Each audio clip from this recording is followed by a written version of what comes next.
welcome to this 2017 Off the Map Live premiere show. Welcome. We're in the tattoo shop right now, so if you hear machines running, that's why. I'm actually sitting in my booth right now. This could be you tomorrow. You got time? Come see me. I'll be right here. This show is brought to you by the Paradise Tattoo Gathering. Webinars are available. We've got some great webinars up there. Marcus Leonard is in there somewhere. We've got Lola Jade. Thanks to Joe Conklin for the Building 8 beer. We'd like to thank Building 8, our local brewery here. O'Brien is the man. He runs the Sierra Grill in the next town over. He's always nice to us, and he started himself a brewery, and they make this delicious beer right here. Building 8, the IPA. It is hoppy as a motherfucker, and I love it. We're also brought to you by Reinventing the Tattoo, Guy Aitchison's quintessential learning book, now in digital form, online at reinventingthetattoo.com. If you're a tattooer, you know about his book, and you also know that it's out of print. So go check it out online at reinventingthetattoo.com. One of our other great sponsors is Valuta Digital. Valuta Digital makes the tattoo release forms app, which we use here in the studio. Stop killing trees, start using the digital form. Everyone's used to using the mobile application style shit, and we have it right here, and it's really easy to use. I love it. And hey, Gao, I thought you were in China. Oh, no, that's China. It's a Chinese vacation. But you didn't go to China. Yeah, I didn't go to China. Oh. I don't know what. Happy New Year. Happy New Year.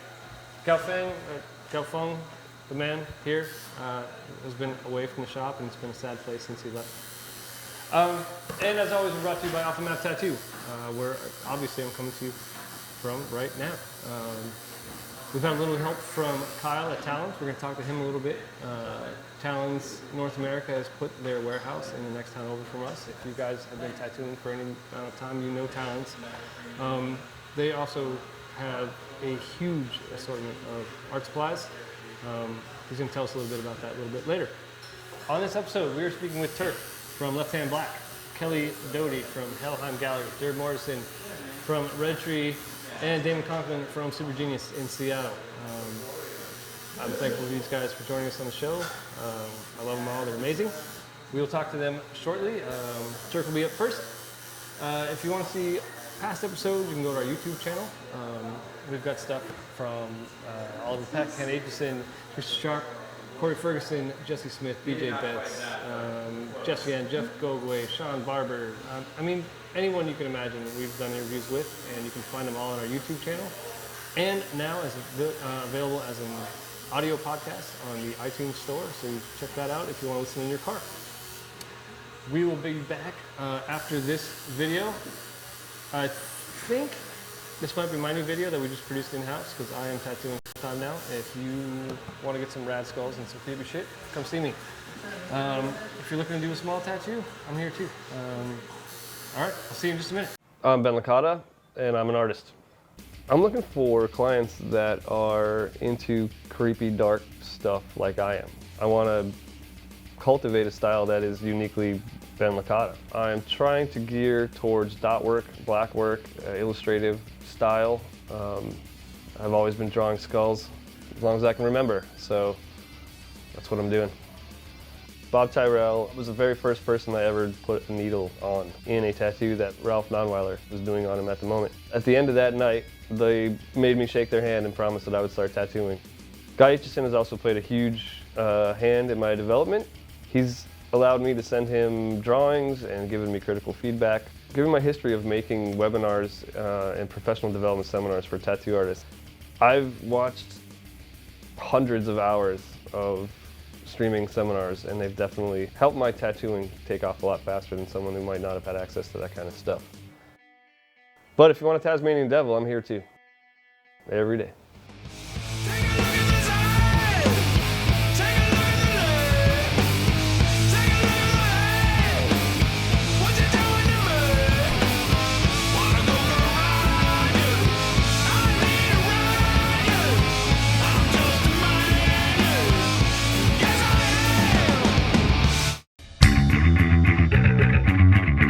What is a webinar?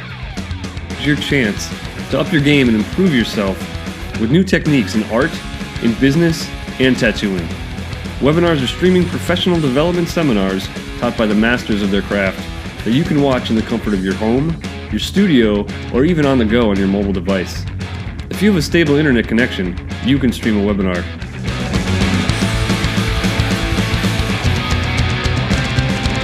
Here at Tattoo Now, we continually produce high-quality video presentations from top artists and business people. Our catalog includes hours of education from greats like Guy Aitchison, Bob Tyrell, BJ Betts, Jeff Gogway, Russ Abbott, James Kern, Tommy Helm, Ian McCowan, Kelly Doty, Rember Oriana, and more all the time. These professional artists share their years of experience to accelerate your path and help you become more successful. Fill up on high-octane brain fuel now with a Tattoo Now webinar. Do you want to bring your career to the next level? Then webinars from Tattoo Now can help you do that.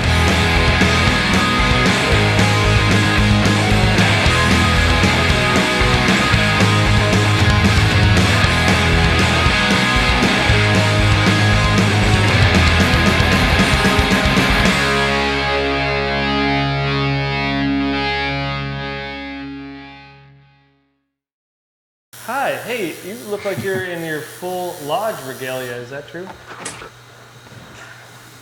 No, this is just how I hang out on Mondays. Liar. So I might be wearing some regalia, yes. I know you probably don't want to talk too much about this, but congratulations on your latest accomplishments within the lodge. I hear you have reached quite a high status, and that's amazing. Yeah, I mean, it's not that I don't want to talk about it. There's just some stuff, obviously, we can't talk about. But yeah, I mean, I attained the Master of the Lodge, which is like the highest title you can get in a regular Masonic lodge, and it's pretty cool. So. Yeah, it's pretty awesome. How long have you been trying to do that? How long have you been working at it? It takes 10 years to go through the line. So you start at the bottom. You start at the very bottom as the very bottom officer, and then you move your way up year by year based on your performance. They don't have to advance you, but if you do good, then they do. And after 10 years, you find your way sitting in the East, and that's where I'm at. I should probably tell everyone that's watching, you don't normally just wear that stuff around. You got a meeting to go to after this. Yeah. I think when we first talked, I was wearing a Danzig T-shirt. That's probably more what you catch me in almost about 6.5 days of the week. So, right on. Hey, how's everything in San Diego? How's the shop? The shop's doing good. Everybody seems to be doing well and is really happy. The weather today and yesterday was a little poopy, but a little rainy, which for San Diego is kind of weird, but the shop's still going strong, and we have a lot of cool guest artists. One of them is right here.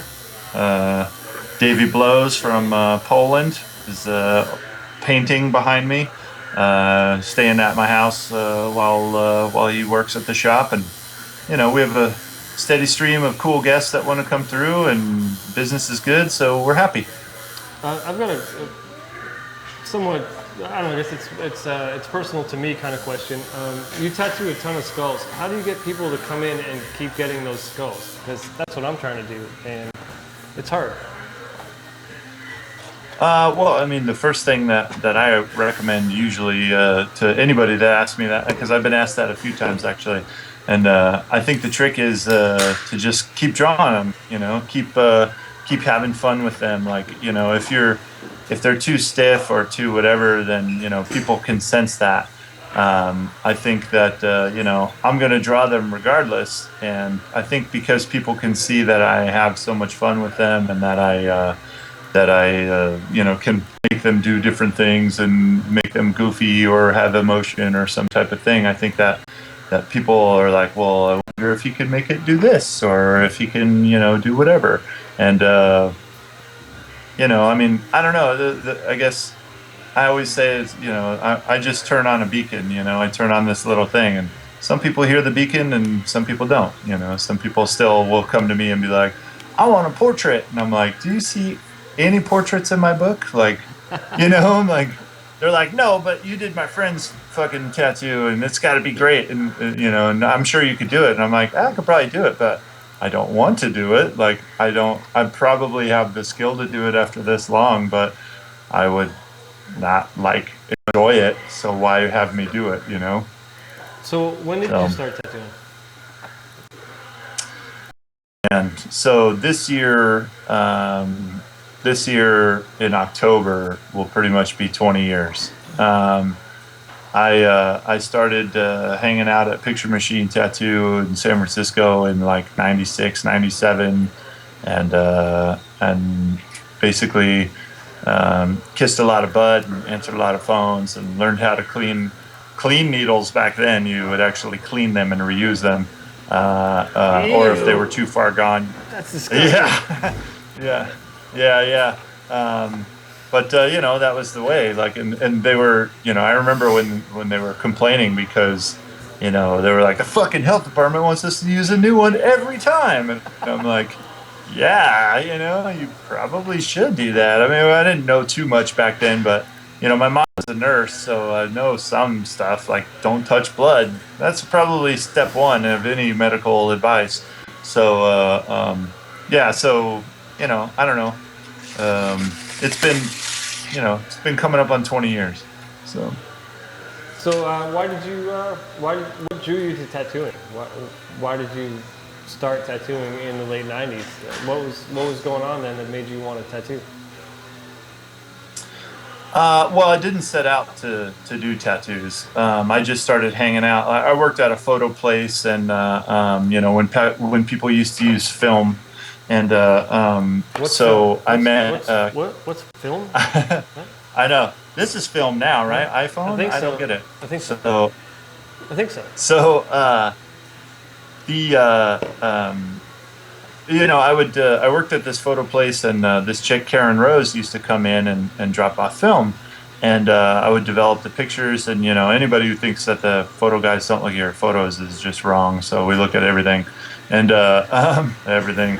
But so I was like, oh shit, this chick does tattoos. That's awesome, you know. And so I started talking to her a little bit about it, and you know, I would be like, oh well, here's some, you know, I'll throw in some extra film, or hey, this one's on the house, or I started kind of hooking it up. And, you know, she was like, oh, well, come by the shop and get tattooed, but only on Sunday, because that's when the shop manager's not there. And if I'm going to give you a deal, I won't get in trouble, and blah, blah, blah. And so, you know, that went on for a little while. And I eventually got fired for giving too many deals.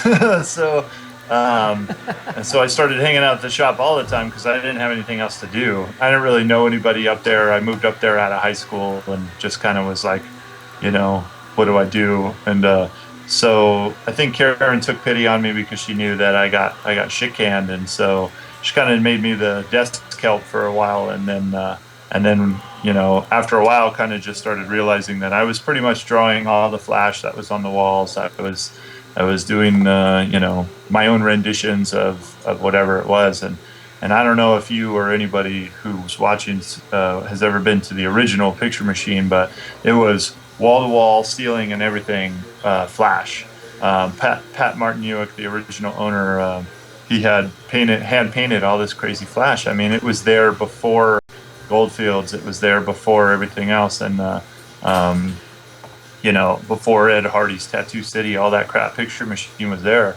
And so it had a lot of really cool stuff. And I would just sit there and doodle it. And I think once she finally kind of caught on to that, it was like, oh, well, you know, now when I'm getting tattooed, it's like, here, you know, pay attention to what I'm doing. And, you know, it slowly started turning into this. So, and then 20 years later, I'm wearing a suit talking via science computer, you know, which I didn't even think was a thing back then. I didn't even have a fucking computer. I was like, computers are at libraries. What do you mean? I don't have one of those. Like, you know. Well, I mean, so 20 years ago, the internet was a baby. I mean, I've only had Facebook for 8 years, I think. You know. Yeah. Yeah, my brother's wife had Facebook when it was only college students could use it. Like, because originally that's how it started. It was like a way for teachers and students to talk to each other and stuff like that. So it was, you know, I remember it then, and now it's like, you know, it's the only thing that people fucking read anymore. So yeah, now it's disgusting. God forbid someone Yeah, pick up a fucking book anymore. Oh, right? Thank you for saying that. Yeah. It's crazy when people say, like, well, I read this on Facebook, and I'm just like, get the fuck away from me, man. Oh, Like, yeah. do you actually read anything? Like, do you educate yourself at all, or do you only let this fucking filter, like, decide what you understand? But see, So it's crazy. One step worse than that is they won't read the articles on Facebook. They'll just read the headline and like the preview sentence, and then that's it. And then they just regurgitate it, and that's their news. And then that just becomes what everyone talks about, and it's garbage. It's fucking ridiculous. Yeah, I mean, unfortunately, a lot of media is like that now. Like, I'm not gonna, get into either side, especially when I'm dressed as a Mason. But Sure. But the one thing that I think is pretty bad is like things like CNN, like, put a thing saying that Trump took the bust of Martin Luther King off of the podium while he was speaking. Right. And everybody went crazy. Right. Everybody went crazy. And then it was like on Twitter, they were like this little tweet. They were like, oh, actually, it was behind a Secret Service agent. Yeah. Oops. And so while everybody's going crazy, that's the new type of media now. Is like, just go ahead, pull the pin, throw the grenade, and while everybody's freaking out, you can be like, oh, actually, that's Right. And that's just so wrong to do that to people, because clearly, the attention spans of people these days, like you said, they can only get through the headline. Like, they don't have retention anymore or whatever. So it's pretty sad. We're in a sad state of affairs. I would agree. No matter what side you're supporting or not supporting, we're definitely in a sad state of affairs. Well, both sides are guilty of it. You know what I mean? And again, that's the main reason why I said I don't want to say one side or the other, because I'm not saying one side doesn't do it and the other side does. They're both piles of shit. And they're both feeding us by the spoonful, and we're just sitting there with our mouths agape, waiting for more shit. So, I agree. So, back to tattooing. yes, I agree with you 100%. Or we could talk about hot dogs, which I know you're a connoisseur. God, it's such a good subject to have. So let's talk a little bit about your shop. How many people are at Left Hand Black? Originally, it was 4. It was me, myself, Jacob Henry, Chris Dykes, and Gary Dunn, or as Gary goes by, Daggerface on the Instagram. But we've recently picked up Chris Yvonne, who's a friend of ours who's dealing with First Amendment lawsuit against the city of Oceanside because they're denying his right to open a tattoo shop. And so in the interim, he's working with us until that stuff gets figured out. So, and then hopefully we're going to get this guy's visa taken care of, and Davey's probably going to be tattooing with us as well. No shit. Yeah. That's awesome. Yeah, he's coming to the States. And he's coming to the best city on the West Coast. That's amazing. San Diego. It's about time he settles down. Yeah, I think so. Yeah, I mean, he's all over the damn world. So, and he's like, when he's here, I gave him In-N-Out for the first time. He blew his mind. All this stuff. So I think that's why he's moving here now, is because of the hamburgers. And, really, and stuff, that's a great reason. And the weather barely ever changes. It's just. Yeah, I mean, we have summer, and summer where it rains for a couple weeks, and that's it. Yeah, you poor bastards. We have lots of winter, and then spring, summer, fall, and then lots of winter. Yeah, I remember. Are you at the East Hampton shop? Yeah. Oh yeah. Yeah. So I was there, and I remember. I lived in Maryland like in 2000, so like I've been through cold, but that was a pretty serious cold when I was up there at Off the Map. So I know you guys know what it's all about up there. Hey, your friend that is dealing with the First Amendment stuff. One of my friends is one of the best First Amendment lawyers in the country, and you should probably look him up. He's crazy. He started as a porn lawyer. His name is Mark Randazza, and he loves to fight for punk rock people. And he's amazing. What's how do you spell the last name? It's Randazza. It's Italian. Randazza. Mark Randazza. He runs the Randazza group out of Vegas. He's awesome. He will help your friends. Okay. I'll have to tell him that because he's been complaining that his lawyer's dragging his feet. So No, man, Mark is amazing. I'll hit him up. I figured Cool. I'd mention that And because he crushes people. Good. That's what he needs. And if it's Italian and with the two Z's, it would be Randazza. Right. Just saying. But I agree, but I have to respect Mark's way of pronunciation.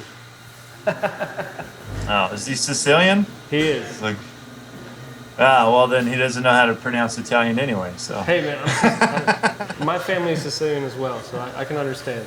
You know, they speak Sicilian, They don't speak Italian.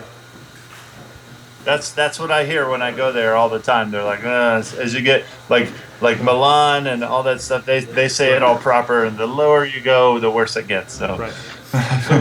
So if you're from northern Italy, you don't understand Sicilians at all because it's just so trashy.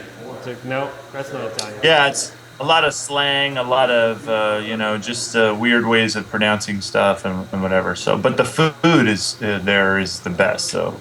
It's so rich. Like Sicilian food is by far my favorite of it. But I would have to agree with that. So in the last 20 years, you've seen a lot change. What does the tattoo landscape look like for you in the next year, in the next 5 years? How has it changed for you? And is it hard to navigate? I wouldn't say it's hard to navigate as long as you aren't being like a hater. Like a lot of these people are. Like it was weird at first with Instagram. I was super like, I don't know about Instagram, like, because it's too easy to see everything. And then the more I started paying attention to it, the more I started being like, this is fucking awesome. It's real easy to pay attention to everything.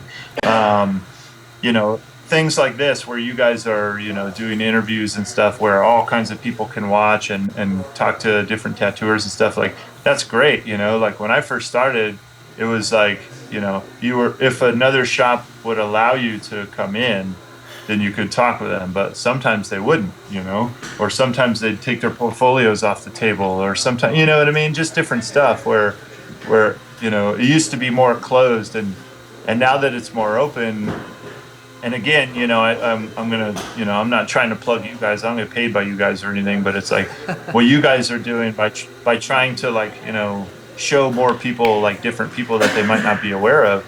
That type of stuff is important because the more and more I look at it, from, take a step back and realize that I don't own tattooing. I'm going to not, take things very personally. I'm not going to do whatever. It's like when I approach it that way, what I realize is that, that old saying, like the rising tide raises all ships, And I think that's what where the landscape should be going. There's still a lot of people that kind of hold on to it, and they're very possessive, and they're like, no, tattooing should be like this, and it's like we can't control it anymore, And I think it's because we never really owned it. We're just stewards of tattooing, and so we should just pretend that we want to help everybody because it's the only way we're going to help ourselves.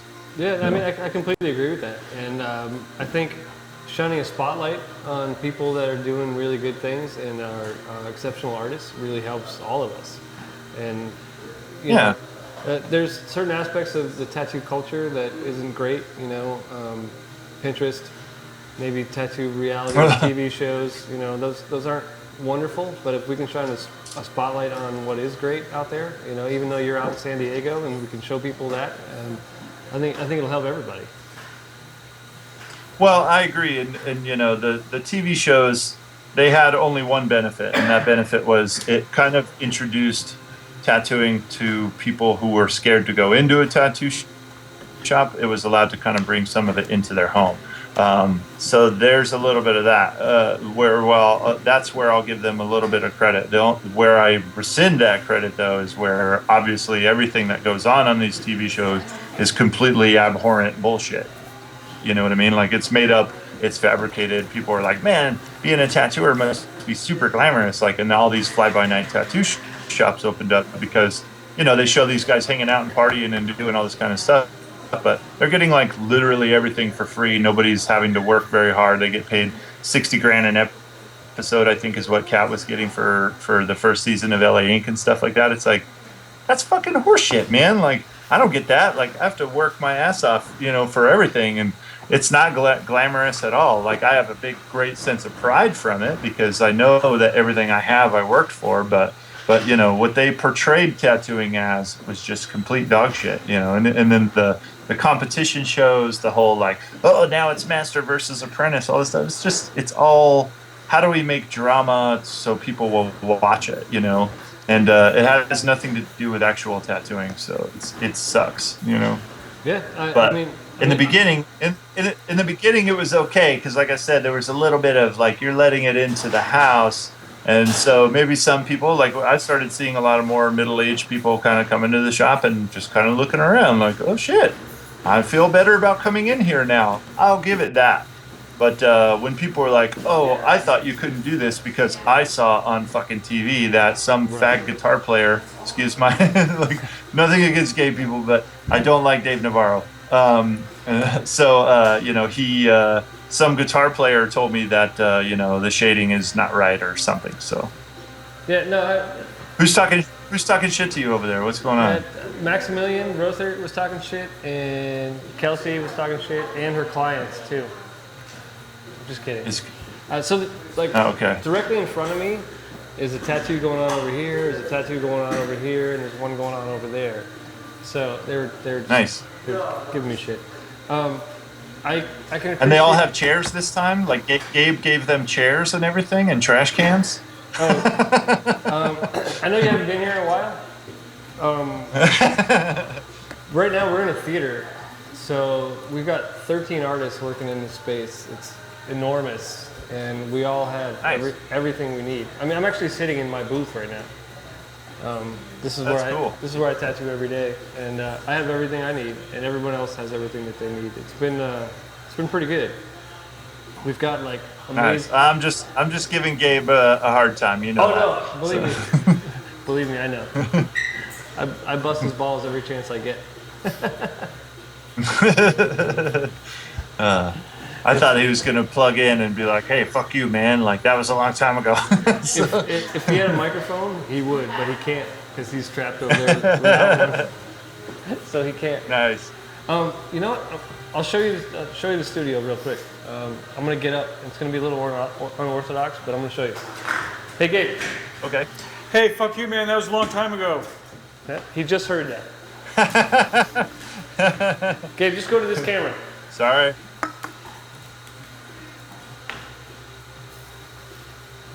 Oh, nice. Coffered ceiling. Nice. Yeah. See? That guy? Yeah, I don't know him. Nice butt. I'm sure he's a great guy. This is who was giving me shit earlier, Kelsey. Yeah.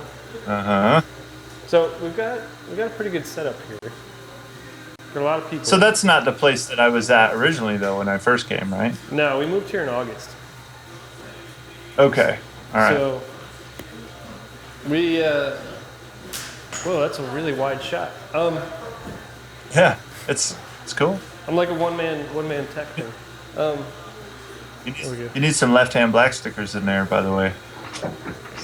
Hey man, if you want to give me some, I will. Right now, I got Mr. Heggie, Nathan Mold, and Mr. Heggie, and then my own stuff. But we moved here in August because the other shop just got too small because we've got 13 people here now. It's been pretty good. I dig it. That's for sure. That's cool, man. Yeah, we were saying that if there's a business, I would like to. I will make sure that I do. If the business next to ours goes down, we might try to take it over and expand out. So, but we don't know. We'll see what happens. You should. This place has got. It used to be a movie theater, so we've got like a waiting room and like an entryway, like 5,000 square feet of tattoo space. It's pretty nice. Nice. I enjoyed it a lot.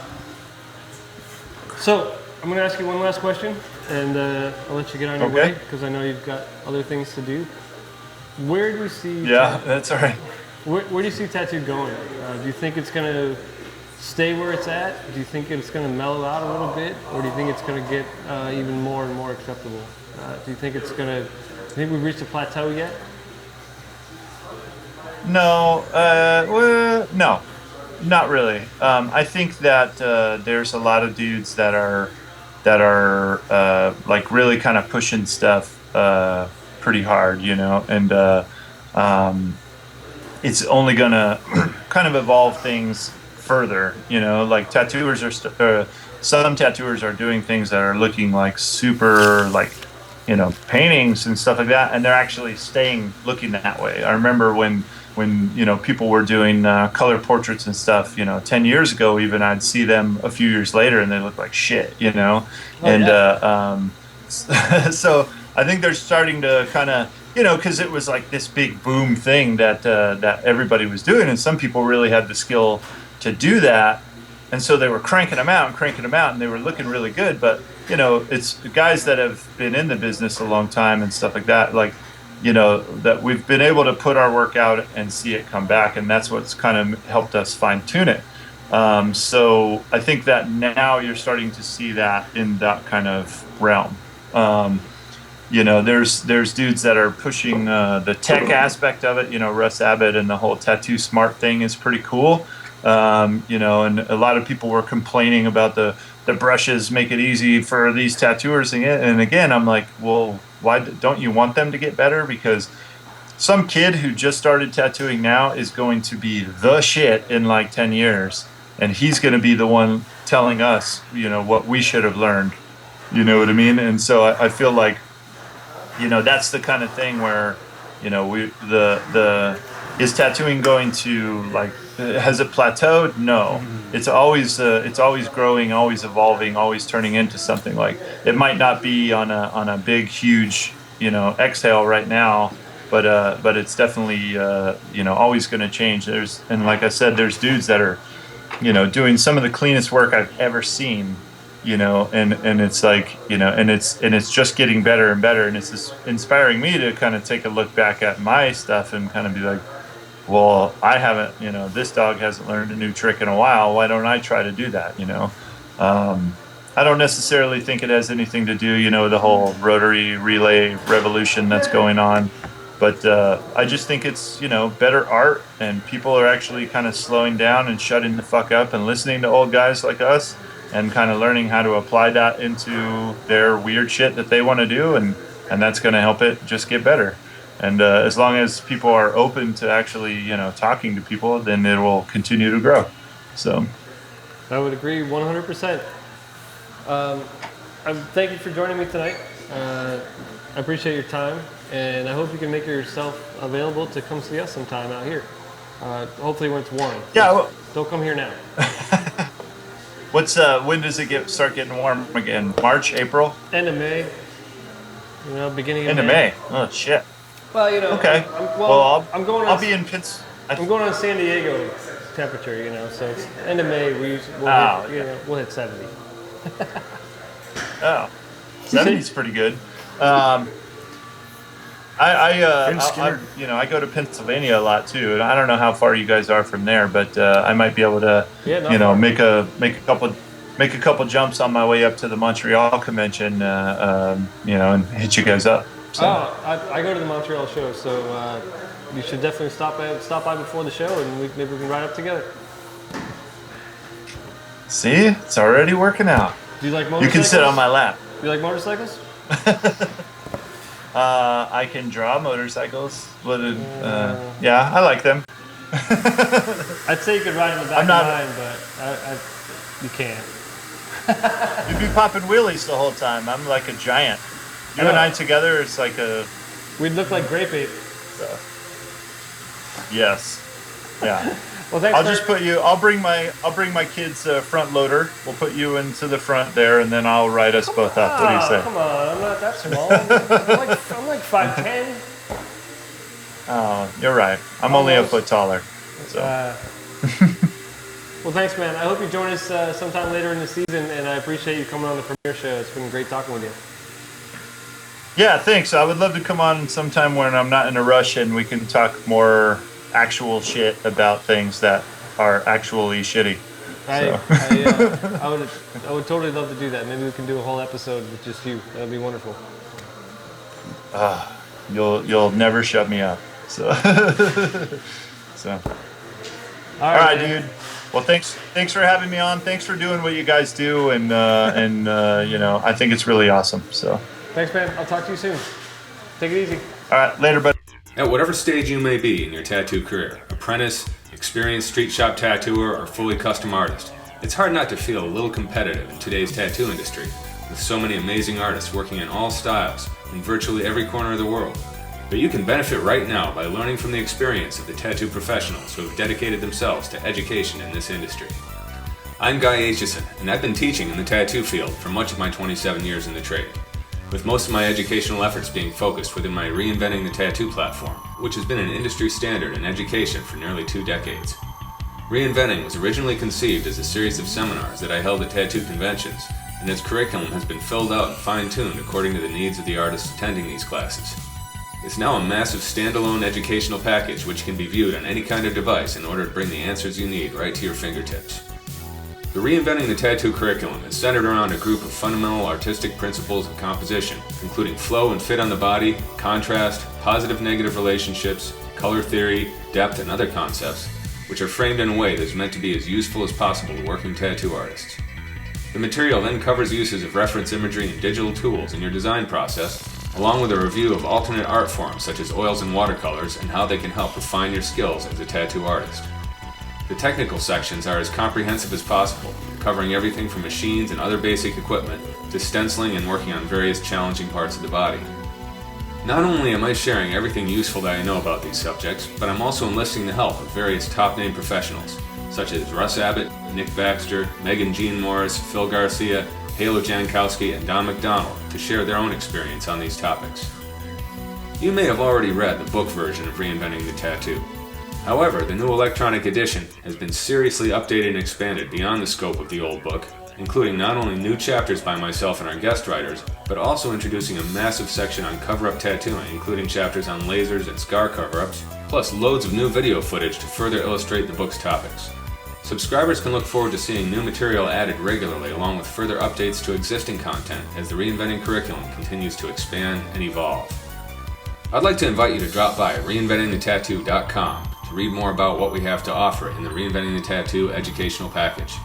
It's the biggest and most detailed teaching effort I've ever been involved with, and I'm completely confident that no matter where you stand in your tattoo career, it can help you to take your work to the next level.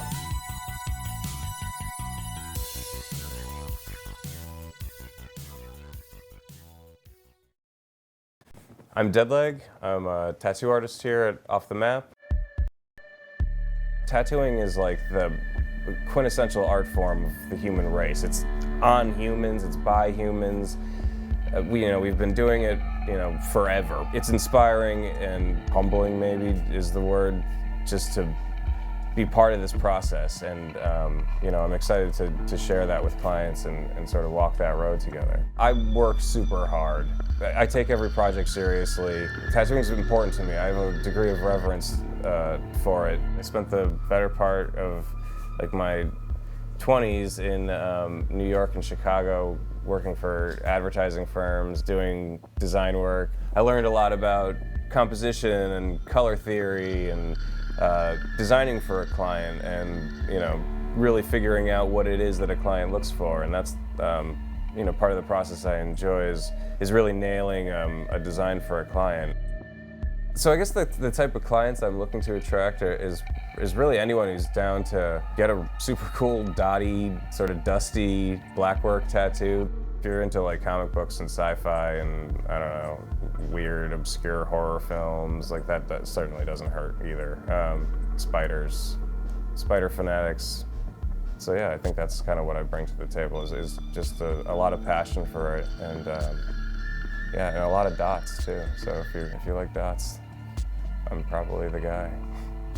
Why? Yeah, do a little like just like kind of gaze off into the distance, and if I had like a tie, I could adjust it, but I don't.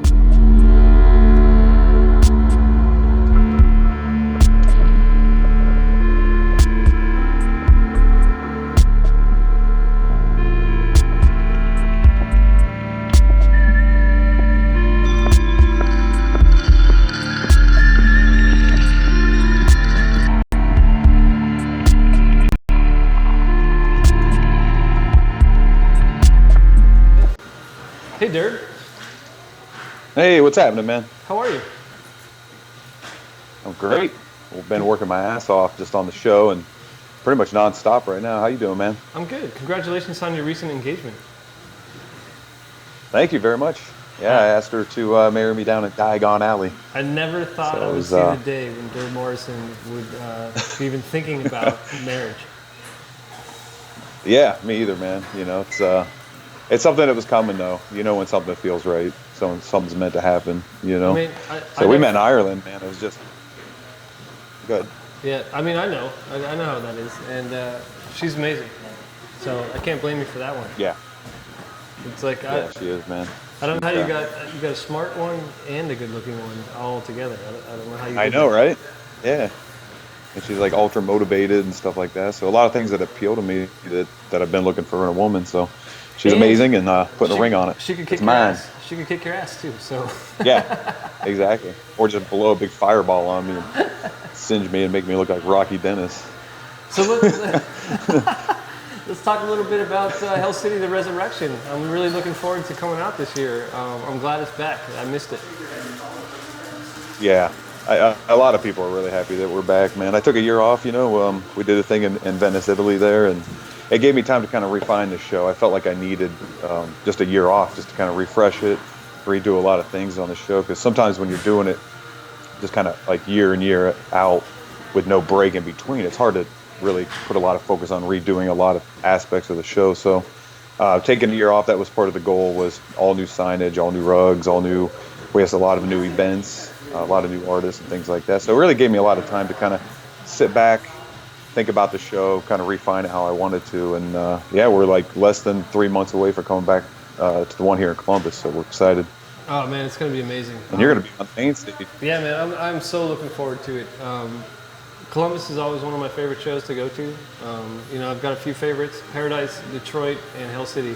And to not have Hell City last year was kind of a bummer, man. I missed it, but I know that it's going to be amazing because you had time to take a step back and look at what needed to be changed, and I'm really looking forward to it.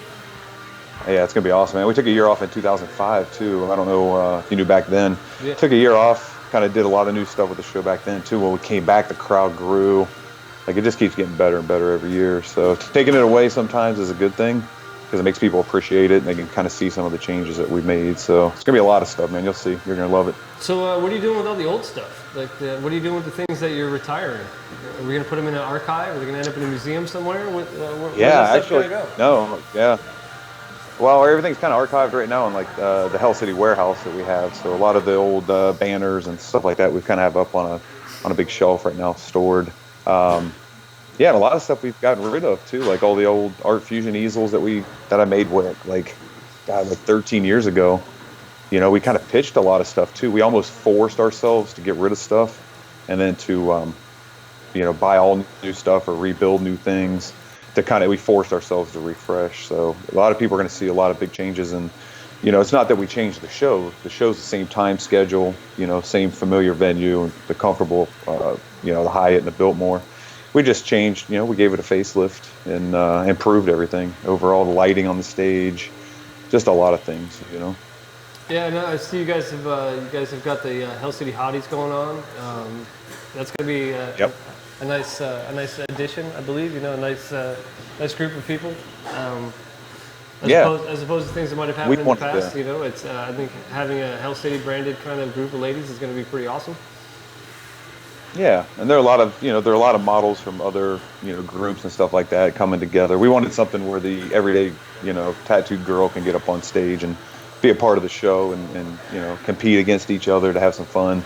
So it's going to be a lot of fun. We've had an incredible response. We didn't know how the response was going to go, but We had 27 girls for Ohio. I think we have about that for Phoenix right now too. So it's gonna be fun. It's gonna narrow down to the top 10, and then the top 10 are gonna get chosen at Hell City by people casting their ballots at the boxes around the show. So we're looking forward to it. We've got a lot of really good response. So on a product note, I just got a bunch of needles from you with the membrane, and Yeah, do you like them? I dig them. They seem to work a little harder, but like not in the tattoo sense, Like but a little bit more like tension, Yeah, it's like more in the tension. spring tension. But I like them because Yeah, I noticed that too. they're centered.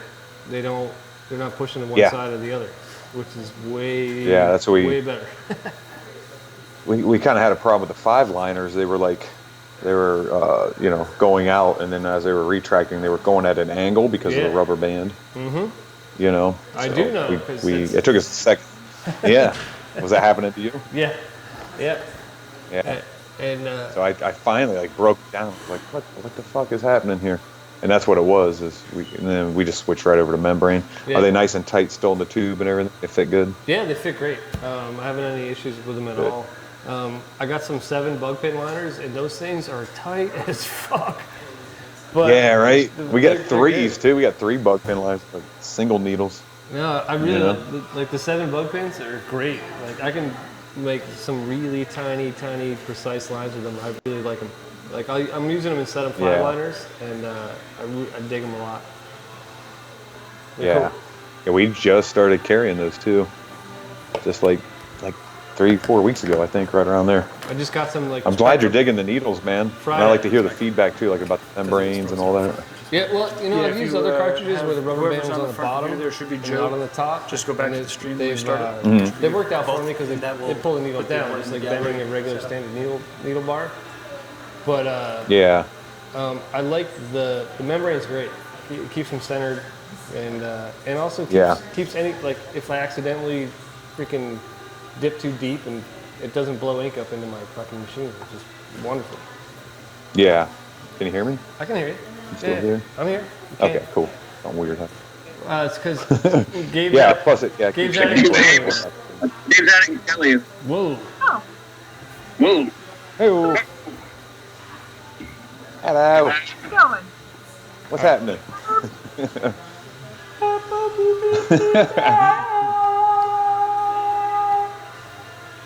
Sorry, I'm just being weird.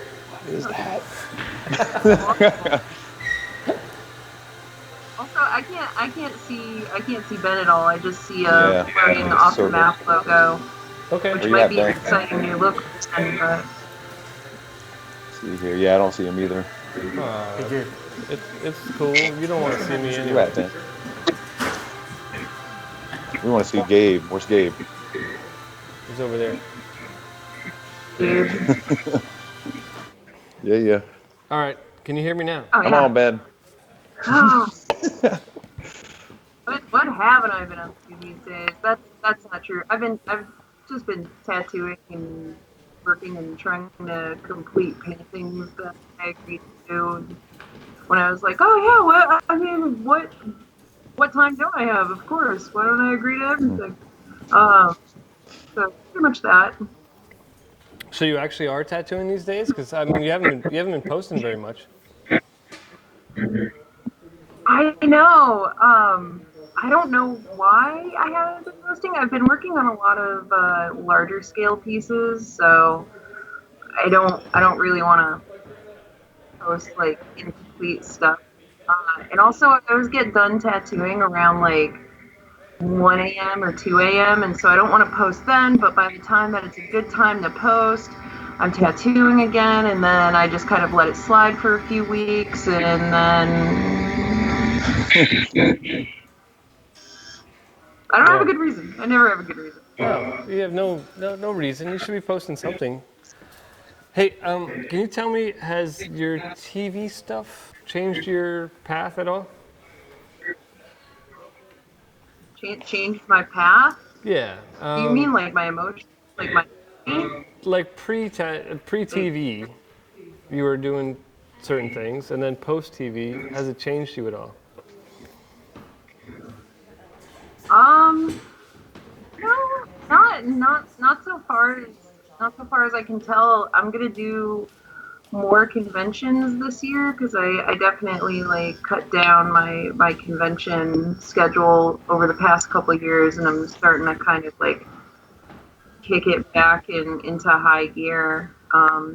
Just because it seems like kind of a waste to go through all of the adventure of doing TV and then just kind of like let it go and not continue that kind of promotion by doing a lot of conventions.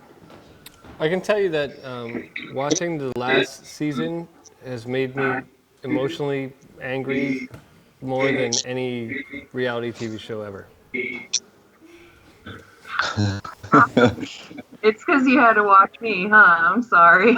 I think I so. tried to like duck behind people as much as possible, but they kept shooing me out with like a broom. You didn't do enough T-Rex hands. I tried. No, all right. I tried to do like a metal claw for that opening bit. Where, like they've got like the guitars playing, and you're supposed to look all like grumpy. And I was like, metal claw, and they were like, right. Maybe just like hold your jacket and look dead. But I tried. I really made an effort. Do you have any regrets about She would have doing went that? like wizard hands. I think they got one of these like that or something. The wizard hand. Yeah, I got the claw. Do you regret doing it at all? That's it. Or do you think it was a good experience? Oh, it was actually a really great experience. Like I've had people ask me about it because they were thinking of like like, oh well, maybe I'll try out or something, and I honestly have nothing but like positive things to say about it. I know that's not the case for everybody, but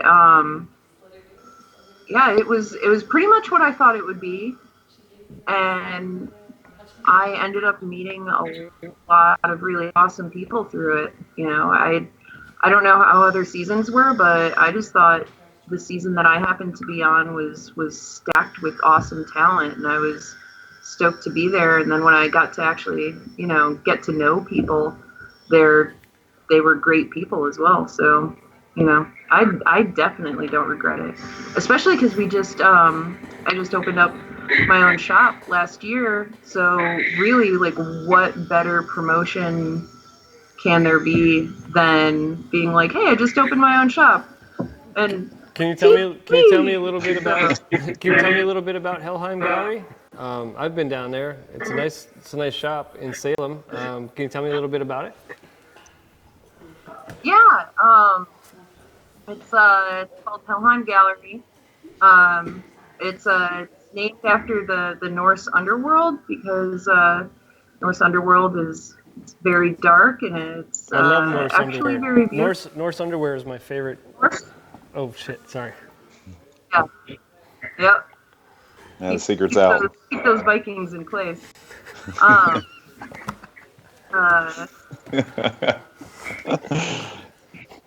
I'm sorry, Kelly. no, we should both be ashamed.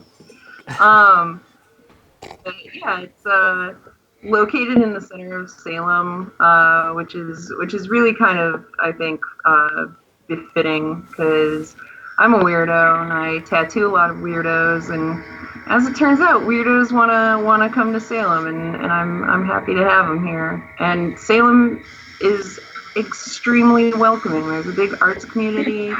There's other tattoo shops in the area that have been nothing but welcoming.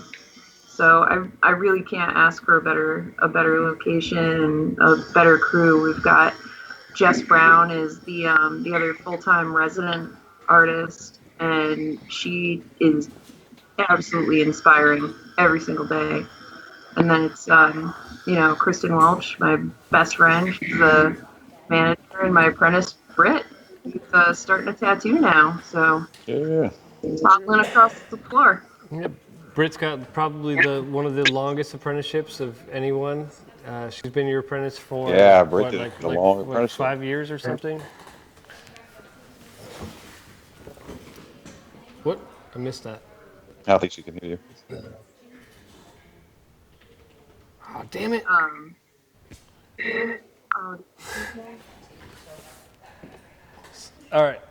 So if someone's looking to get tattooed by someone at Helheim, what's the best way to do it? if you go on helheimgallery.com, you can get to any of us through our contact form. And we have a slew of guest artists coming through all the time. Like we've got Gian Carle from season 8 of Ink Master. He's actually tattooing right now. So, you know, we've always got a guest, and plus we've got our residents, me and Jess and Britt. I love Gian's tattoos. His tattoos are so perfect and beautiful. Like he's amazing. I know. Yeah, it's not frustrating at all. It's got to be super frustrating. His tattoos are great. Kelly, thanks for chatting. Do you have anything new coming up? No, I've pretty much got a bunch of conventions this year. I'll be at Hell City. You guys might know about that. It's a cute little convention. Quaint, fun, you know. Quaint. Yeah. Quaint and quiet. Yeah. Still low key.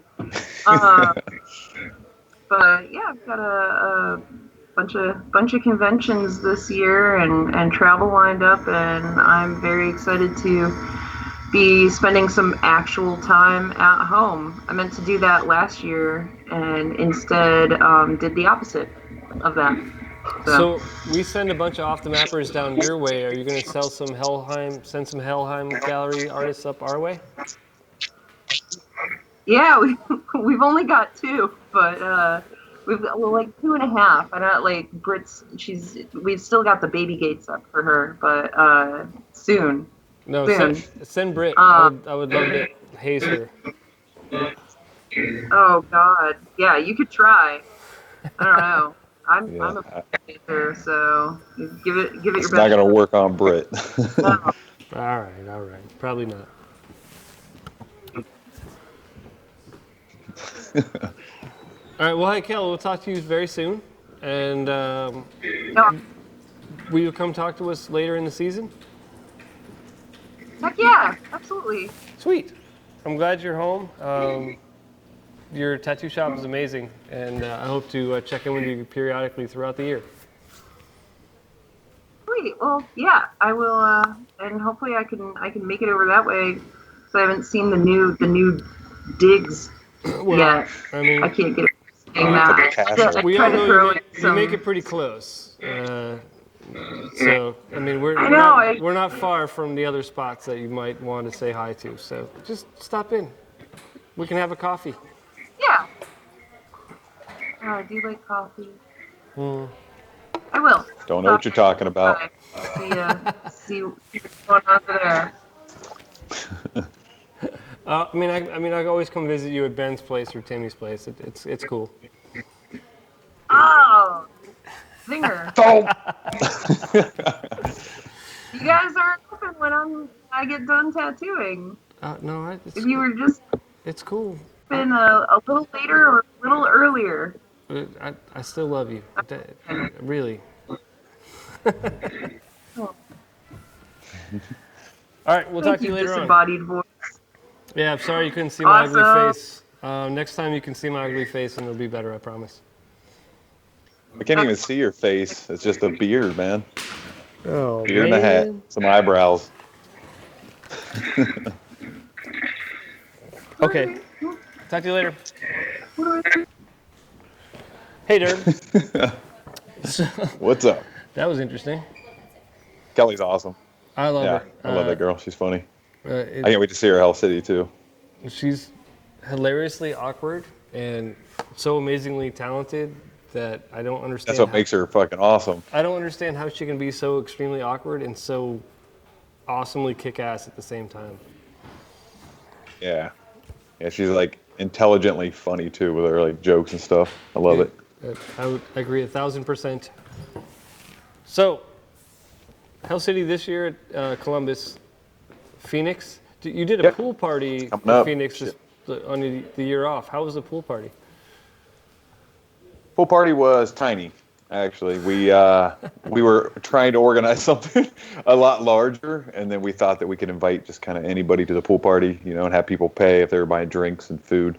We quickly found out, kind of right outside of the pool party, actually, that was not the case. So we had to kind of like downsize it a lot. So it was just a close collection of tattoo friends from the Phoenix area and stuff like that, but fun nonetheless. I mentioned it to my wife. I think they would have been a little overwhelmed. I mentioned it to my wife, and I was like, "Hey, we should go to this pool party," and she's like, "What? Okay, that sounds awesome. What's it gonna cost?" And then I was like, "Well, we have to fly to Phoenix first, and then we have to stay." First of all, stay at the Biltmore for 4 days. So, for $400 a night, which is actually well worth it. That place is amazing. Yeah, it really is, man. I mean, I'm excited to bring both shows back too, with the Ohio one and the Phoenix one, because they both have like a whole different flavor to them. The Ohio one's kind of like, it's downtown in the Arts District, and you're kind of like in the city. But when you're in Phoenix, you're at a resort, and it's almost like you don't leave until after the show. And 9 swimming pools and 6 hot tubs. It's kind of luxurious. So you're in like another world, pretty much, in the Phoenix one.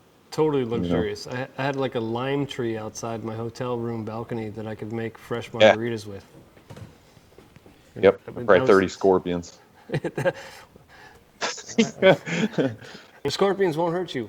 Really, if you're thinking about going to Phoenix, don't go to the scorpion thing. It's fine. Don't worry about it. No. Right? Yeah. Nothing to be afraid of at all. No. But no, man, I'm really excited. That's all I've been working on, is the show, pretty much nonstop, and pretty much about 3 months away. We're going to be rocking it. So you'll be there. You're going to be on the main stage.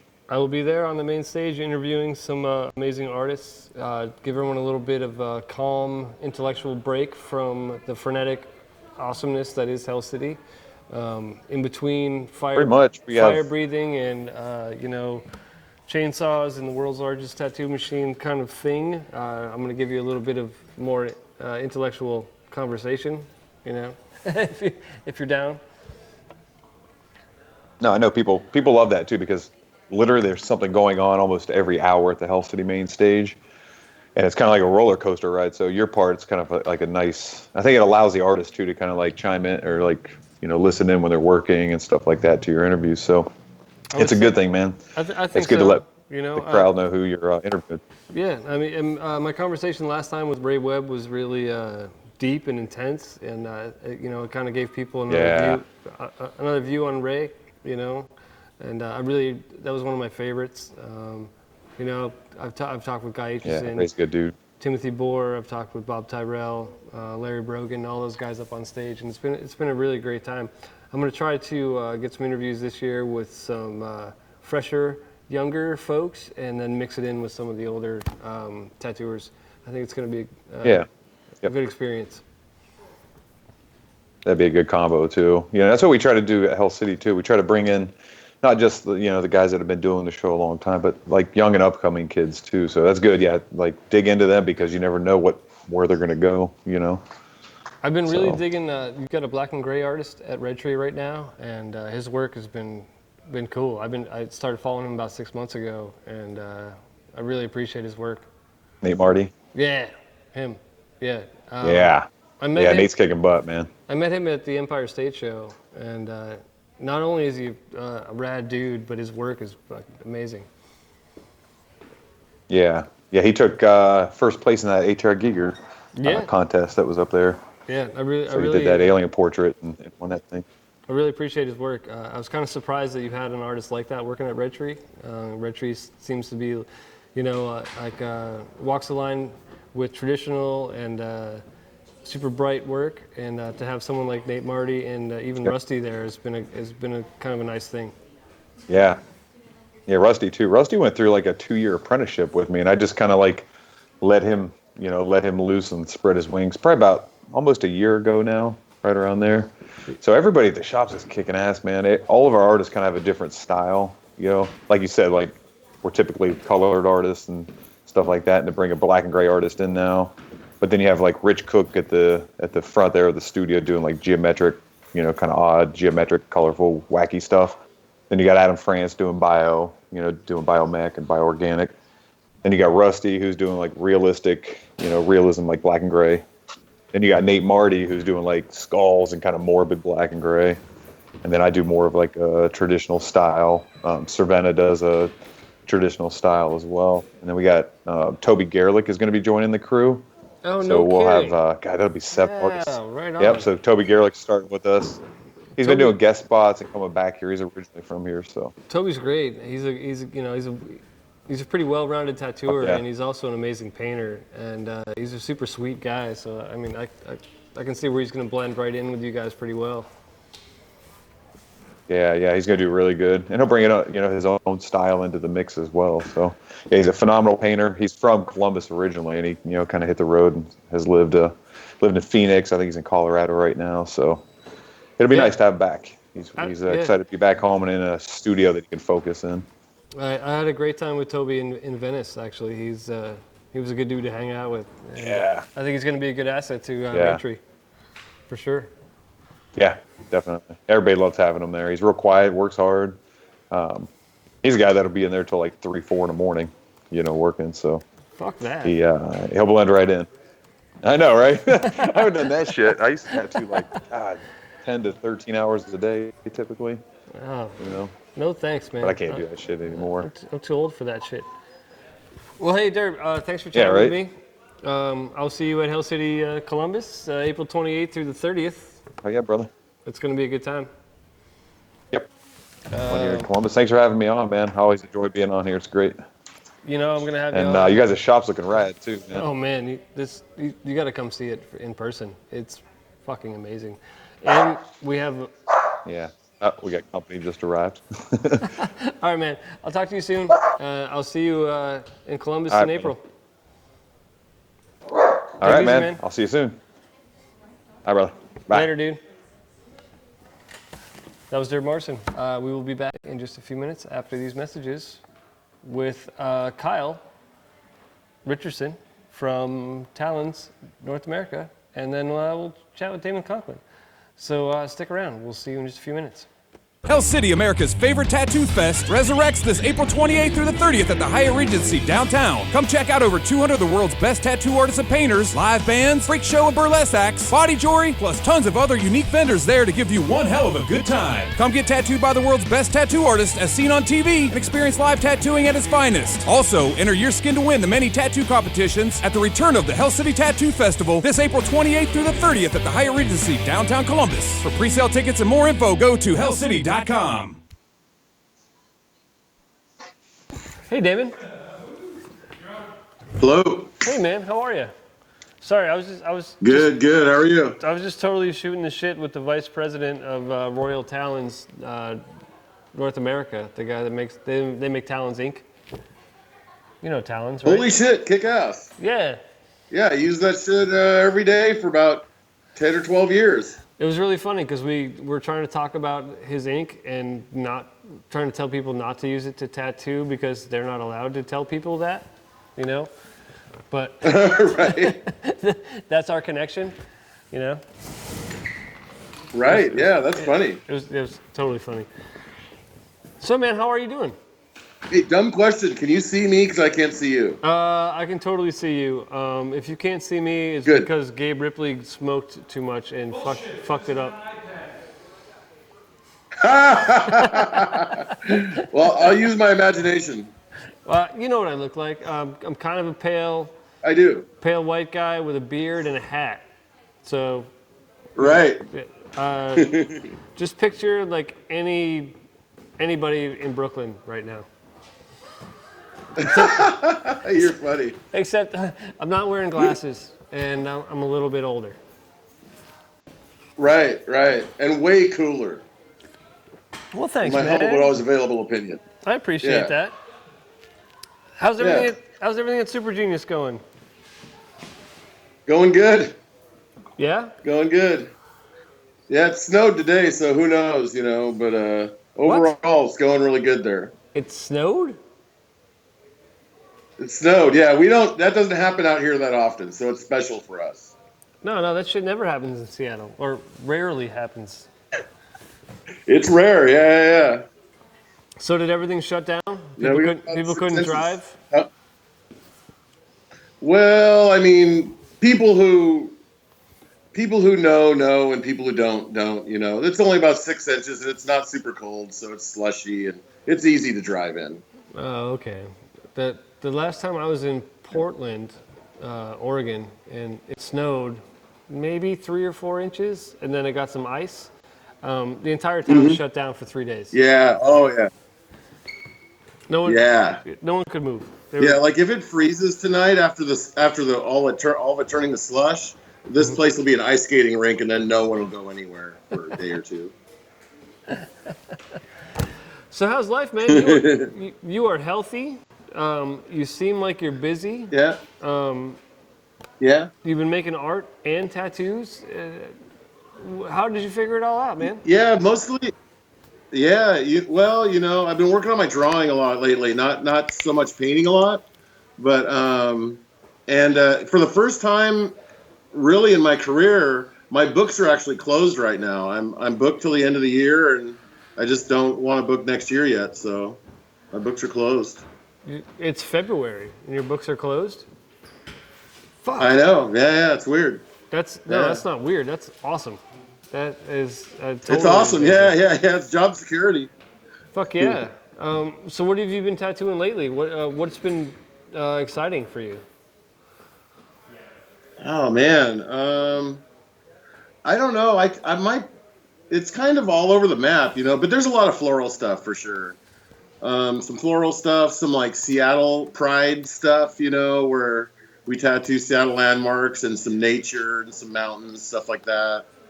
And yeah, I like tattooing nature, flowers, birds, trees, mountains. I saw a piece from you recently that was like half realism and then like half illustrative, black and just black. That was kind of interesting coming from you. Was that a fun tattoo to do? Yeah. I like to mix it up, man. I like to. I don't like doing things with a lot of like hardcore, like detailed geometry. But other than that, I like to mix it up. I like to challenge myself and learn new things. Talk to me a little bit about the jetpack thing that you've been working on, because that is a trip. Like, that's a pretty fun one, because the dude is he's like a creative director for one of our bigger nightclubs in Seattle. And so, when someone comes to you and says, "Hey, I want a jetpack back piece," your first thought is, "Yeah, right. Stop fucking with me." But when a guy like that says it, because it was kind of classic too. Like he gets back from Burning Man, he's like, "I got it figured out." I'm like, "Oh shit," and he's like, "I want a jetpack back piece." And I'm like, "You're actually the guy who's gonna follow through with this and do it. That's awesome." So yeah, it's just it's a jetpack back piece. So I saw some of the preliminary work. I saw the early stuff that you had posted that just had a couple tubes on it, and then like some gray shaded stuff. And I'm like, man, Damon is fucking this guy up. It's gonna be terrible because it's a jetpack. I have a gift for making things look clumsy in the beginning. And then I saw some later stuff. Like within the last couple weeks, and it actually is coming around, and it looks fucking cool. I'm like, wow, maybe a jetpack back piece isn't so fucking bizarre. Right.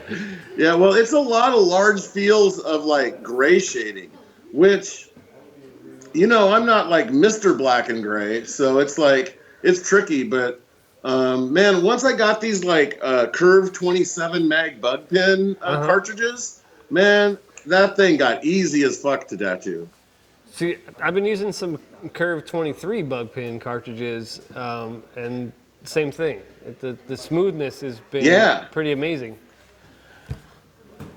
Yeah, it's kind of like construction, man. If the job's too hard, it might be because you have the wrong tool.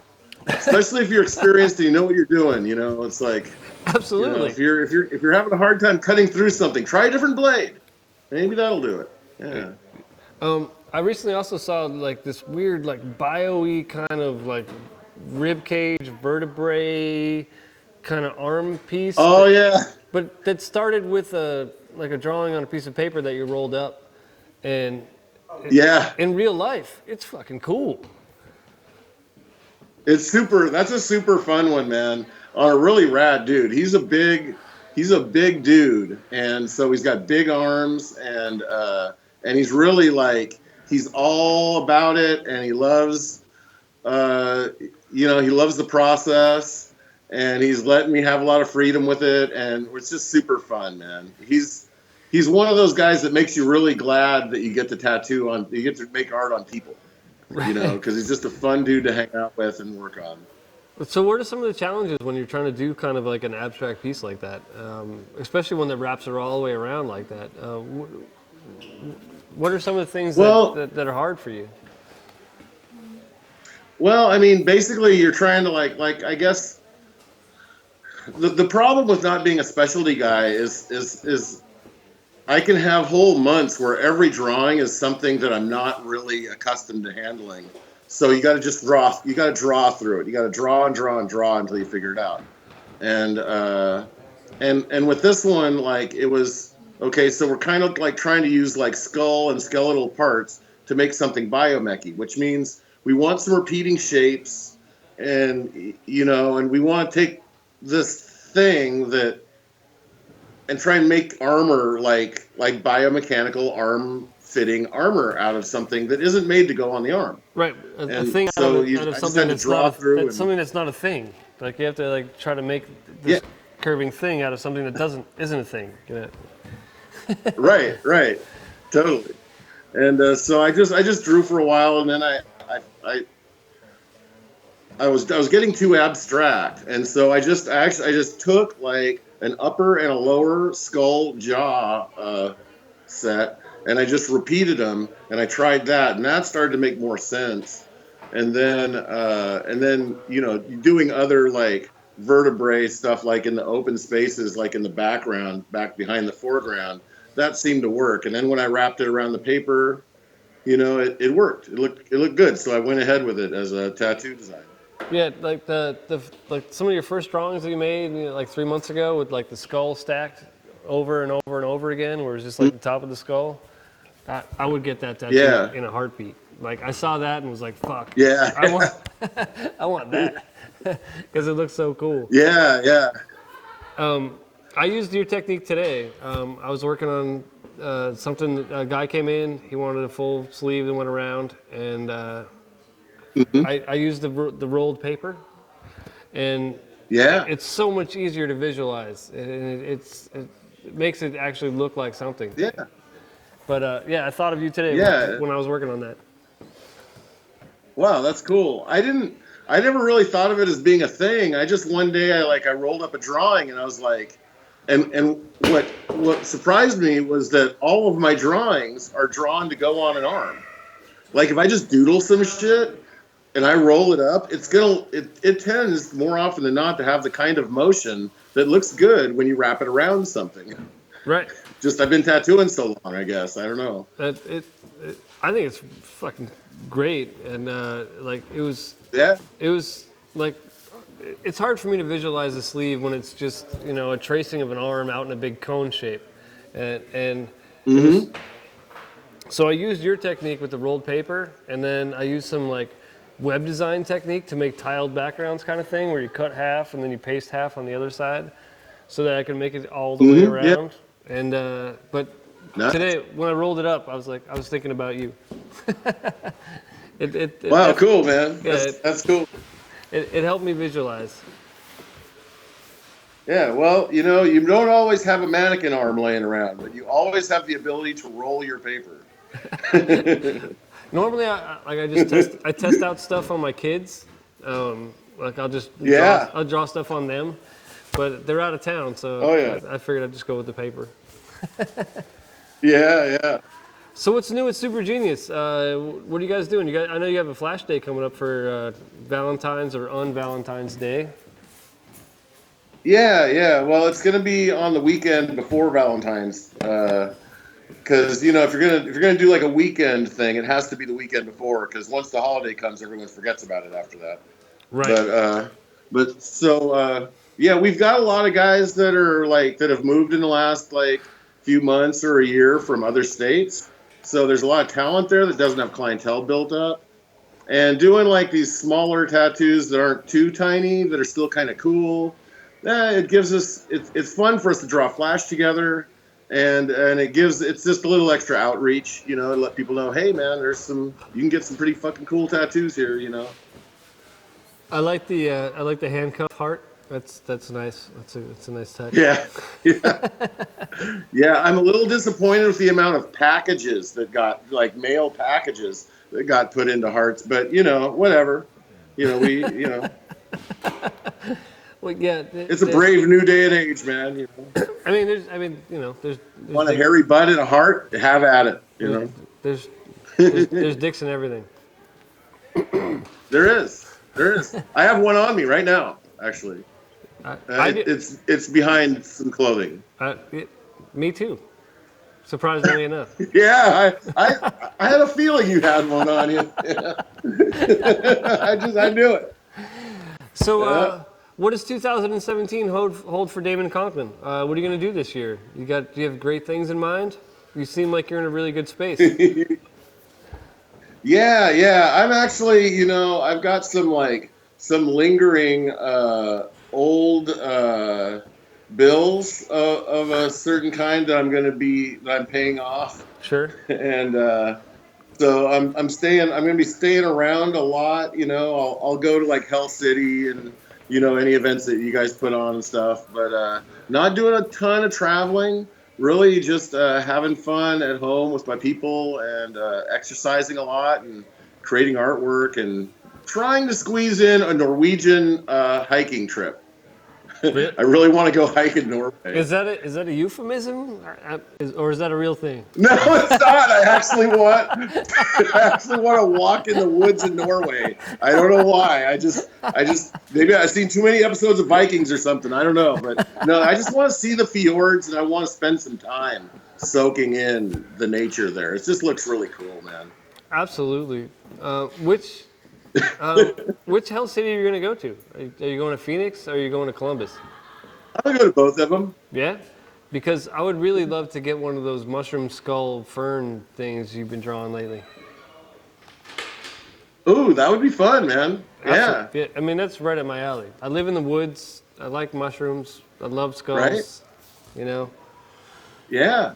are cool. Well, and it's kind of the same out here. I mean, we're a very woodsy environment as well. I have collections of mushroom pictures that I've taken on my daily hike. That's 5 minutes from the house. I recently, cool. last summer and fall, my wife and I started mushroom hunting, and finding mushrooms that look really deadly but probably aren't. So we try them out. Probably aren't. One of us will eat it and wait. We'll wait for the other one, make sure. You're like the servant to the king. You gotta eat it first and see if it kills you. Exactly. And we're not trying to trip or anything. We're just trying to find something that's delicious with butter and garlic. No, yeah. It was funny. One day I was on my little hike and I looked to my left and I'm like, holy shit. I should have brought a plastic bag with me because there had to be 7 or 8 pounds of these awesome mushrooms that I don't know what they're called, but I've eaten them dozens of times. I know the difference between them and the ones that look kind of like them, and that was food, man. There was a lot of it. The next day they were gone. Someone came with a plastic bag and got them. Well, one of my favorites is it's called the American Caesar mushroom, but it looks identical to this horrible death cap mushroom. So. Oh, really? So my wife and I always have to be like, all right, is it this one? No, wait a minute. No, it might be that one. All right, you eat it first. All right, I'll wait. All right, now. I always like going to look for the psychedelic ones were always easy because all we had to do is split it, and if it's slime, it's right on time. Yeah. There's like a slime on the psychedelic ones. It's not on the other ones. Good. I know a lot about. But I didn't tell you guys that. I know a lot about those, but I was trying to stay for. I probably have. And there I went. I think I have some right over here, actually, but. I'm going for reference material here. Yeah, I'm going for more the just like nutritive, like, you know, mushrooms that make me Yeah. feel, not drugs. Not, I No, mean, I love mushrooms are delicious. I love them. I Like you hated said, them. with some butter and garlic. Yeah, I hated them until last year, and I didn't know why. I was just like, gross, mushrooms, disgusting. And then I went out and started to find some, and I was like, oh, wow, I was just being an asshole. These are really awesome. And I really appreciate them. Right? Mm-hmm. All right, back to art. We'll get away from mushrooms. Yes. Right. I saw your Right? I saw your marker collection the other day. You like posted something on social media, and you just had waves and piles and huge things of markers. Yeah. Yeah. Is that an important part of your process for tattooing? That all that markers, like, is that, or can you do it with just simple pencil? I mean, well, I really for tattooing, it's more important to me to work out the value than the color. I've been using color a really long time, and really, the most important thing in color is value also. So I could tattoo forever without having a million markers to color with. 3 or 4 different kinds of pencils, just so I have different hardnesses, I'd be good to go. But I like having lots of art tools, and I like being able to create and draw and sketch in different ways. And you know, I figure like the more ways that I have to sketch an idea out of my head, the more kinds of ideas I can get out, and the more it's like having a vocabulary. You know, it's like having a big vocabulary, having a lot of art tools and skills, like. So, do you feel like tattooing has gotten out of the underground and more into like the mainstream art? And like, how do you feel about where tattooing is right now? Yeah, I think it totally has. I mean, my viewpoint is skewed a little bit probably because I live in an area that has always been pretty accepting of it, but yeah, I mean, it's crazy. I think not only has it become more like actually pretty mainstream, but but also like the amount of styles that can be done or that people are actually doing on skin has gotten to be pretty wide. I remember a few years ago talking with someone about how tattooing really represented a very narrow bandwidth of what's possible in 2D rendering, and nowadays it's really, there's a lot. There's from really abstract stuff to really realistic to combinations, and it's like there's a lot. It's all being done. It's pretty cool. So, what are some of your favorite styles that you've been seeing lately? Because I see shit all the time, and I'm like, whoa, that's being done in tattoo now. That used to only be done in screen print, or you know, that's being done in tattoo now, and that used to only be done in computer animation. What are some of your favorite things that you've seen? Well, I've always liked Ivana's stuff. Oh yeah. Do you know what I'm talking about? She worked. Yeah. Oh yeah. I've always loved her stuff. And there's a lot of people that are doing stuff kind of like that now.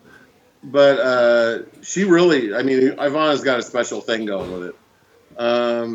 I like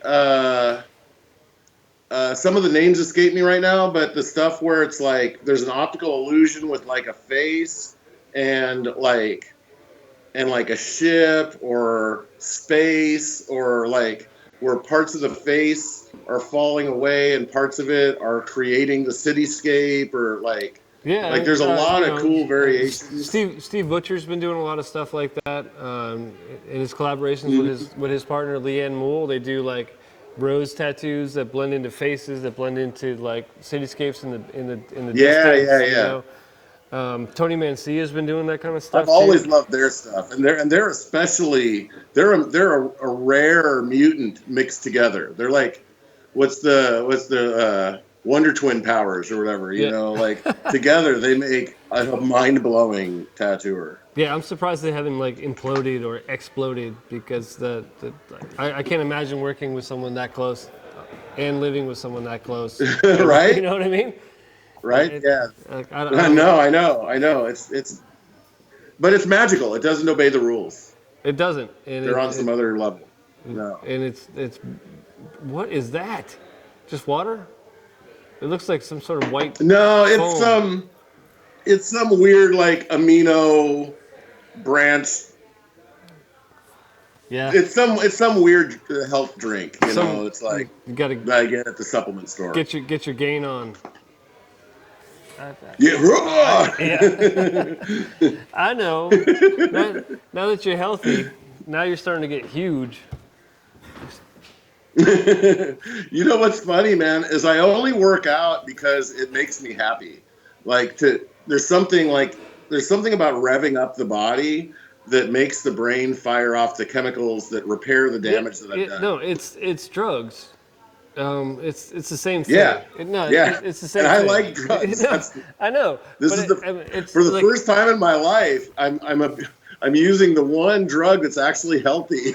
I've got a lot of friends who've had struggles with different things, and some guys kick heroin and they eat Snickers bars and coffee with 17 sugars, and then some guys kick stuff and then they work out like crazy. It's just a drug. It's the same thing. So for you, feeling good with those endorphins.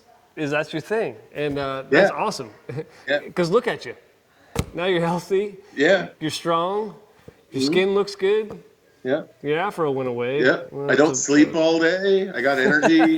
Yeah, it's awesome. Exactly. It's a trade-off, which is good. I think that's a great thing. It's definitely better than the alternative. No, it's better than how I was a couple of years ago, for sure. Well, I mean, now I know you're going to be here in 20 years, and I'm thankful for that. What's that? What is that thing? I'm vaping. It's a vape. Brah. I don't understand. I'm a hillbilly. It looks like a video game thing. I know. It's the world's largest e-cigarette. It's fucking huge. It's like a spaceship. Like it looks like a toothbrush actually, but it's like a kind of like a Crest electronic toothbrush. Spin Brush Pro. Well, right? David, I appreciate you, and I respect that you're actually taking care of yourself, and I'm glad you're going to be here forever. Because not everybody will be, and I'm glad your art is going to keep going. Because I love what you do. I love. Well, thank you, man. I love the positive energy you put out in the world. Your art is fucking amazing. And the fact that you still draw flash, even though you own the shop, is pretty fucking awesome. Because I really just love to draw. I mean, there's a lot of guys. There's a lot of guys out there that wouldn't draw flash for Valentine's Day because it's their shop and they got 10 other artists that are going to do that and they're going to go to the gym instead. And I appreciate the fact that you actually make a fucking poster for it, and that's awesome. That's why you're such a genuine man. Well, thank you, man. That's nice of you. I appreciate it. It's the truth, and I look up to you, and I love your artwork, man. And I hope we can talk more throughout the year. And I love watching you because your art's amazing, and watching you get strong makes me feel like a little tiny skinny shrimp, and it motivates me a little bit more. Except that I've watched you go from this is my first painting to telling me about how you're planning out a sleeve, and I'm fucking pumped for you, man. Well, awesome. Thanks, man. I appreciate that. I remember talking about tattooing with you, and you were like, well, I don't know. I mean, I have so much respect for it, and I'm like, well, that's why you should do it, man, because don't let it just be all the fucking wound up chumps fucking do it, Well, be one of the respectful people that does it. So it's awesome. Thank you, man. I totally appreciate that. Tattooing's hard. But I love the challenge. I completely love the challenge of it. And being the oldest guy in the shop is humbling every day because I got people like right. I got people like Maximilian, who's 10 years younger than I am, kicking the shit out of tattoos. Max! you know, and yeah. But tell Max I said hi, man. I like that kid. I absolutely will. But it's been good for me, and I love it every day. I do a lot of walk-in stuff. I'm doing whatever anybody wants, and then every once in a while I get to do something cool like a sleeve, and it's been one of the most exciting times in my life. So, and nice. I give respect to people like you for motivating me to do it. Awesome. Well, someone's looking up to you doing the same thing. I hope so, man. I'll talk to you soon. Thank you so much for joining me. Thank you. I'll see you at Hell City, man. I'll see you in Hell City. All right, man. Take it easy. All right, you too. All right. Damon Conlin, 2017 kickoff show. I hope you enjoyed it. We're going to go to some of the art fusion that's been going on in the gallery. See you later.